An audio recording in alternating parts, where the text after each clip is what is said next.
Bismillahirrahmanirrahim. Assalamu alaikum students.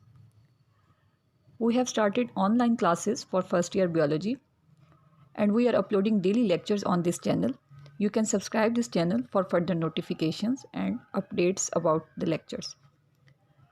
So we are continuing chapter number 4, the cell. Today's topic includes centriole and mitochondria. First हमारा topic है आज का centriole. Cell organelles हम study कर रहे हैं जिसमें आज हमने सेंट्रियोल के बारे में पढ़ना है. सेंट्रियोल जो है ये आप जहन में रखें कि ये हायर प्लांट्स में नहीं होता, एनिमल सेल्स में, कुछ माइक्रोऑर्गेनिजम्स के सेल्स में और जो लोअर प्लांट्स हैं उनमें सेंट्रियोल पाया जाता है. हायर प्लांट्स के जो सेल्स हैं उनमें सेंट्रियोल जो है वो एब्सेंट होता है. अब जिन सेल्स में ये पाया जाता है, जिनका मैंने अभी जिक्र किया कि एनिमल सेल्स हैं, माइक्रोऑर्गेनिजम्स के सेल्स हैं या लोअर प्लांट्स के जो सेल्स हैं, उनमें ये पेयर की फॉर्म में होते हैं. मींस 2 सेंट्रियोल्स हैं जो कि सेल में मौजूद होते हैं and they are located near the exterior surface of the nucleus. Nucleus की बाहर की जो सरफेस है उसके साथ ये दोनों सेंट्रियोल्स मौजूद होते हैं. अगर हम इसके स्ट्रक्चर के हवाले से बात करें तो जब इसका क्रॉस सेक्शन देखा जाता है तो centriole consist of a cylindrical array of 9 microtubules. तो ये जो सेंट्रियोल है ये सिलेंड्रिकल एरे की फॉर्म में, रो ऑफ सिलेंड्रिकल माइक्रोट्यूब्यूल्स की फॉर्म में ये नज़र आता है और 9 माइक्रोट्यूब्यूल्स का जो सेट है वो मौजूद होता है इसके स्ट्रक्चर में, जैसा कि आप यहाँ देख सकते हैं कि ये इस तरह से सिलेंड्रिकल एरे में जो है ये अरेंज्ड हैं 9 माइक्रोट्यूब्यूल्स. और हर एक आप ये काउंट कर सकते हैं यहाँ पे 1 2 3 4 5 6 7 8 9. तो ये 9 माइक्रोट्यूब्यूल्स जो हैं इसमें मौजूद हैं और हर एक माइक्रोट्यूब्यूल में 3 जो हैं ट्यूब्यूल्स होते हैं. जैसे कि यहाँ पर लिखा हुआ है कि माइक्रोट्यूब्यूल ट्रिपलेट. आप देखें कि ये एक माइक्रोट्यूब्यूल है और इसमें 3 ट्यूब्यूल्स हैं. तो 3 ट्यूब्यूल्स का मतलब एक ट्रिपलेट जो है वो बनाता है एक माइक्रोट्यूब्यूल एरे इसमें. तो इसी तरह से इसमें टोटल कितने 9 माइक्रोट्यूब्यूल्स हैं. The 2 centrioles are usually placed at right angle to each other. जैसे हमने बात की कि सेल में 2 सेंट्रियोल्स होते हैं जो कि न्यूक्लियस की सरफेस के साथ बाहर की तरफ मौजूद होते हैं और ये दोनों सेंट्रियोल्स एक दूसरे से राइट एंगल पर होते हैं. मींस एक दूसरे से 90 के एंगल पर ये मौजूद होते हैं. Just before a cell divides its centrioles duplicate and one pair migrates to the opposite side of the nucleus. और जब सेल ने डिवीजन करनी होती है, सेल ने डिवाइड होना होता है, तो उस डिवाइडिंग सेल में होता क्या है कि ये जो सेंट्रियोल्स हैं ये डुप्लीकेट हो जाते हैं. मींस अगर सेल में हमने कहा कि 2 सेंट्रियोल्स हैं तो सेल डिवीजन से पहले ये 2 जो हैं ये डुप्लीकेट होके ये 4 सेंट्रियोल्स बना लेते हैं. और होता क्या है कि जब एक सेल डिवाइड होता है 2 में तो दोनों सेल्स में 2 सेंट्रियोल्स मींस एक पेयर जो है वो चला जाता है. न्यूक्लियस जैसे डिवाइड होता है तो सेंट्रियोल्स भी उसी तरह से 2 एक सेल में 2 दूसरे सेल में चले जाते हैं. The spindle then forms between them. उसके बाद ये स्पिंडल फाइबर्स भी बनाते हैं. जब ये सेल डिवीजन करते हैं माइटोसिस में या मियोसिस की हम बात करें तो ये स्पिंडल फाइबर्स बनाते हैं. हायर प्लांट्स में जैसे हमने शुरू में ही बात की कि हायर प्लांट्स में ये एब्सेंट होते हैं. Centrioles play important role in the location of furrowing during cell division and in the formation of cilia. अब इनका क्या रोल है फंक्शन के हवाले से अगर हम बात करें तो सेंट्रियोल्स जो हैं एक तो ये सेल डिवीजन के दौरान जब फरो बनता है, फरो क्या होता है कि एक सेल जब 2 में डिवाइड हो रहा होता है, एक तो वो एनलार्ज हो जाता है और बीच में वो एक फ़रो सा बना लेता है.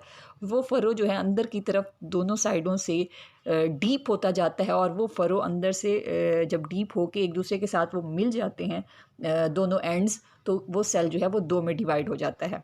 तो ये फ़रो की लोकेशन को डिटरमिन करता है. मोस्टली सेल के सेंटर में ये फ़रो बनता है जो कि फिर डीपली अंदर की तरफ धंसता जाता है और वो दोनों सेल्स को डिवाइड कर देता है. इसके अलावा सेल में फॉर्मेशन ऑफ सीलिया को भी ये कंट्रोल करता है. तो फॉर्मेशन ऑफ सीलिया, जो सीलिया हैं ये फाइब्रस स्ट्रक्चर्स होते हैं, थ्रेड लाइक या फाइबर लाइक होते हैं. ये फ्लैजेला से छोटे साइज़ के होते हैं और ये लोकोमोशन में हिस्सा लेते हैं. यहाँ पर आप देख सकते हैं ये सेंट्रियोल्स दिखाए गए हैं जिनमें 9 माइक्रोट्यूब्यूल्स जो हैं ट्रिपलेट्स की फॉर्म में मौजूद हैं. सिलेंड्रिकल एरे बना के ये इस तरह से होते हैं. सेकंड जो आज का हमारा टॉपिक है वो है माइटोकॉन्ड्रिया. सिंगुलर इसका है माइटोकॉन्ड्रियन और प्लूरल है माइटोकॉन्ड्रिया. तो माइटोकॉन्ड्रिया जो है ये बड़ा इम्पॉर्टेंट ऑर्गेनल है यूकैरियोटिक सेल्स में, क्योंकि जो सेल की एनर्जी की सप्लाई होती है या जो सेल में एनर्जी सिंथेसाइज होती है वो मोस्टली इसी माइटोकॉन्ड्रिया में होती है, जिसकी वजह से माइटोकॉन्ड्रिया को power house of the cell कहा जाता है, क्योंकि तमाम जो एनर्जी है वो ये बनाता है और सेल को सप्लाई करता है। स्ट्रक्चर के हवाले से बात करते हैं। माइटोकॉन्ड्रिया को जब कंपाउंड माइक्रोस्कोप में देखा जाए तो it appears to be vesicles, rods और फिलामेंट्स। तो कंपाउंड माइक्रोस्कोप में ये हमें वेसिकल्स की फॉर्म में sac like means rounded structure में ये नज़र आता है, या फिर रॉड लाइक इलोंगेटेड फिलामेंट की तरह से नज़र आता है। Under an electron microscope they show complex morphology. जब इलेक्ट्रॉन माइक्रोस्कोप में देखते हैं तो इसकी जो मॉर्फोलॉजी है, जो इसका एक्सटर्नल स्ट्रक्चर है, वो थोड़ा कॉम्प्लेक्स सा नज़र आता है। Although their number, shape and internal structure vary widely, a mitochondrion is bound by two membranes. The outer membrane is smooth while the inner membrane forms infoldings into the inner chamber called mitochondrial matrix. अब इसका structure जब देखते हैं electron microscope में तो वो कुछ इस तरह से नज़र आता है कि इसमें दो मेम्ब्रेन्स होती हैं। ये आप देखें, इसका लॉन्गिट्यूडनल सेक्शन दिखाया गया है, ठीक है। एक इसकी बाहर वाली मेम्ब्रेन है, आउटर मेम्ब्रेन, ठीक, और फिर इसके अंदर जो मेम्ब्रेन है, इनर मेम्ब्रेन। आउटर मेम्ब्रेन आप देखें स्मूथ है, बिल्कुल स्मूथ सी नज़र आ रही है, जबकि जो इनर मेम्ब्रेन है वो अंदर फोल्डिंग्स बना रही है। आप यहाँ पर भी देख सकते हैं कि ये आउटर मेम्ब्रेन दिखाई गया, एक छोटा सा सेक्शन यहाँ पे दिखाया गया इसका माइटोकॉन्ड्रिया का। तो ये इसकी आउटर मेम्ब्रेन बिल्कुल सीधी स्मूथ सी है, ठीक है। और ये जो इनर मेम्ब्रेन है ये स्मूथ नहीं है, बल्कि ये इस तरह से इन फोल्डिंग्स बना रही है। तो ये थोड़े थोड़े डिस्टेंस पे इस तरह से अंदर की तरफ फोल्ड हो जाती है। ये जो इसकी अंदर की तरफ फोल्डिंग्स हैं ये क्या कहलाती हैं? ये क्रिस्टी कहलाती हैं। जैसे आप यहाँ पर देख सकते हैं, ये जो फोल्डिंग्स हैं ये क्रिस्टी हैं, और इन क्रिस्टी के ऊपर कुछ छोटे छोटे नोब लाइक स्ट्रक्चर्स होते हैं, जैसे आप यहाँ पर देख रहे हैं। तो ये क्या कहलाते हैं? ये नोब लाइक स्ट्रक्चर जो हैं ये F1 पार्टिकल्स कहलाते हैं। ये आउटर मेम्ब्रेन, ये इनर मेम्ब्रेन जो कि फोल्डिंग्स क्रिस्टी बना रही हैं, उनके ऊपर F1 पार्टिकल्स हैं, और इन दोनों के दरमियान जो स्पेस है इसको इंटर मेम्ब्रेन स्पेस कहा जाता है।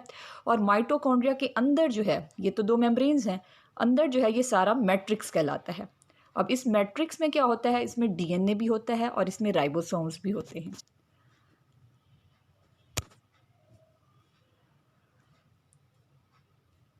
अब इसमें DNA और राइबोसोम्स की प्रेजेंस से ये इंडिकेट होता है कि ये प्रोटीन सिंथेसिस भी करते हैं, क्योंकि प्रोटीन सिंथेसिस के लिए DNA और राइबोसोम्स ही चाहिए होते हैं। तो इसमें क्योंकि DNA भी है और इसमें राइबोसोम्स भी हैं, तो ये प्रोटीन्स को सिंथेसाइज भी करते हैं। उसके अलावा ये माइटोकॉन्ड्रिया जो है ये सेल्फ रेप्लिकेटिंग ऑर्गेनल है कि ये खुद रेप्लिकेट हो सकता है, खुद डिवाइड होके 1 से 2 में डिवाइड हो जाता है।